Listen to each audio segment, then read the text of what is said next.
পৌষ সংক্রান্তি বাঙালির একেবারে দোরগোড়ায়। আর পৌষ সংক্রান্তি মানেই বাঙালির ঘরে ঘরে পিঠে উৎসব।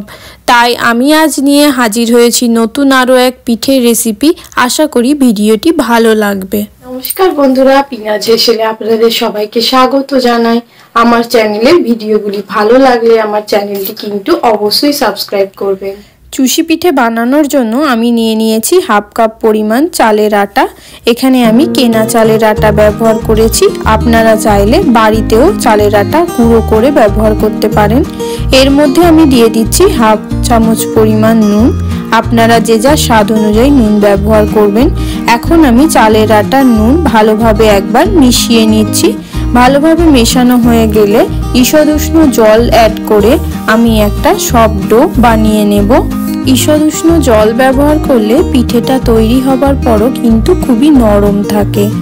এখন ডোটা পুরোপুরি আমার তৈরি হয়ে গেছে। এখন আমি ডোটা একটা থালায় ট্রান্সফার করে নেব। এখন এই ডো থেকে হাতের মধ্যে অল্প একটু আটা নিয়ে দু আঙ্গুলের মধ্যে রেখে অল্প একটু দলে নেব। এই একইভাবে আমি আরও একটা আপনাদেরকে বানিয়ে দেখাচ্ছি। পিঠেগুলো বানানো হয়ে গেলে শুকনো চালের আটার মধ্যে রেখে দেবেন। এতে পিঠেগুলো একে অপরের সঙ্গে জড়িয়ে যাবে না। এই পিঠে বানানোর আরও এক পদ্ধতি আপনাদেরকে দেখাচ্ছি। হাতের তালুতে অল্প একটু আটা নিয়ে হাতের তালুতে রেখে অল্প একটু দলে নিলেই খুব সহজেই পিঠে তৈরি হয়ে যাবে। এই একই পদ্ধতিতে আমি সমস্ত পিঠেটা বানিয়ে নিয়েছি। এখন আমি পিঠেগুলো চালের আটা ঝরিয়ে একটা পাত্রে তুলে নেব। পিঠে তৈরি। এখন চুলোয় একটা পাত্রে দুধ জাল করার জন্য রেখে দিয়েছি। দুধটা এখন আমি ভালোভাবে একবার ফুটিয়ে নেব। এই পর্যায়ে এর মধ্যে অ্যাড করে দেবো অল্প একটি দারচিনির টুকরো, একটি এলাচ ও দুটি লবঙ্গ। দুধ ভালোভাবে ফুটে গেছে। এখন এই ফুটন্ত দুধের মধ্যে অ্যাড করে দেব তৈরি করে রাখা পিঠে। এই পিঠের সঙ্গে অল্প একটু আটা দুধের মধ্যে মিশে গেলে কিন্তু কোনো অসুবিধা নেই। এই নিয়ে চিন্তার কোনো কারণ নেই।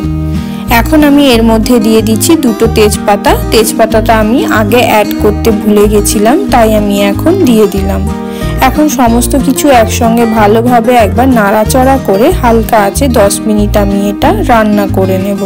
ফিরে এলাম 10 মিনিট পর।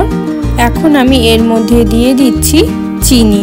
আপনারা চাইলে চিনির পরিবর্তে এখানে গুঁড়ো ব্যবহার করতে পারেন। চিনি অ্যাড করা হয়ে গেলে আমি আরও একবার ভালোভাবে সমস্ত উপকরণ নেড়ে দেব। এখন আমি এটাকে আরও 10 মিনিট হালকা আঁচে রান্না করে নেব। ফিরে এলাম 10 মিনিট পর।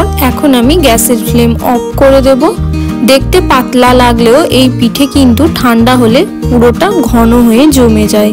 ফিরে আসছি ঠান্ডা হবার পর। পিঠে পুরোপুরি ঠান্ডা হয়ে গেছে। দেখুন এখন কতটা ঘন হয়ে গেছে দুধের শিরাটা।